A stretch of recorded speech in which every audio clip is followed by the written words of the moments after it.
प्रतिपक्ष का प्रावधान है जिसका राजपत्र में नोटिफिकेशन भी होता है। उपनेता का नियमावली में कहीं पर भी कोई प्रावधान नहीं है। तो ये जो फर्जी उपनेता बनकर घूम रहे हैं, इसके बारे में मैंने कल विधानसभा में रखा है। ये नियमावली है। इस नियमावली में कहीं पर भी उपनेता का कोई प्रावधान नहीं है। ये राजपत्र का प्रकाशन है। इस राजपत्र में नेता प्रतिपक्ष का ही नोटिफिकेशन है, उपनेता का कोई नोटिफिकेशन नहीं है।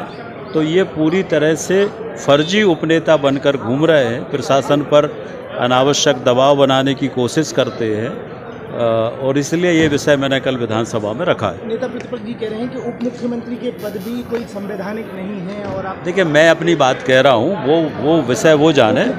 मैं तो ये नियम बता रहा हूँ। ये नियम है, ये नोटिफिकेशन है राजपत्र में। ये राजपत्र का नोटिफिकेशन है। ये विधानसभा की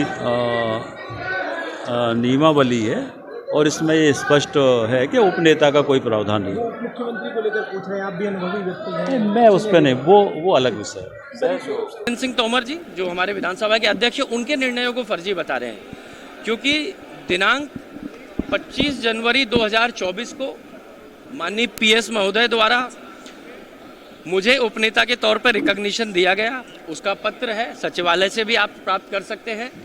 दूसरी बात, उनके द्वारा मुझे बधाई भी दी गई, व्हाट्सएप संदेश भी है मेरे पास। उन्होंने मुझे बाकायदा बधाई दी।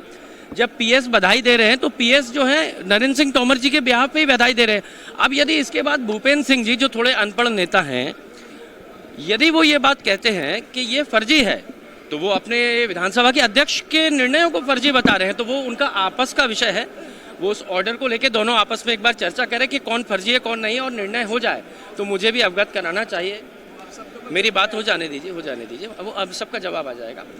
दूसरी चीज़, माननीय भूपेंद्र सिंह जी कैबिनेट में शामिल ना हो पाने की वजह से मेजर डिप्रेशन का शिकार है और हमारे बहुत अच्छे हॉस्पिटल्स बन चुके हैं।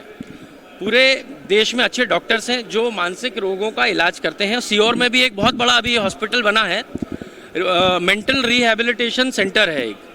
तो मैं समझता हूँ भूपेंद्र सिंह जी को इस पागल खाने में दाखिल करवाया जाए, फ्री ऑफ कॉस्ट उनका इलाज हो। यदि वहाँ नहीं सुधार होता तो बॉम्बे दिल्ली में बड़े अच्छे हॉस्पिटल्स और डॉक्टर हैं, मैं उनको स्वयं कनेक्ट करूँगा और अपने व्यय पे मैं चाहता हूँ, क्योंकि वो स्वस्थ रहे।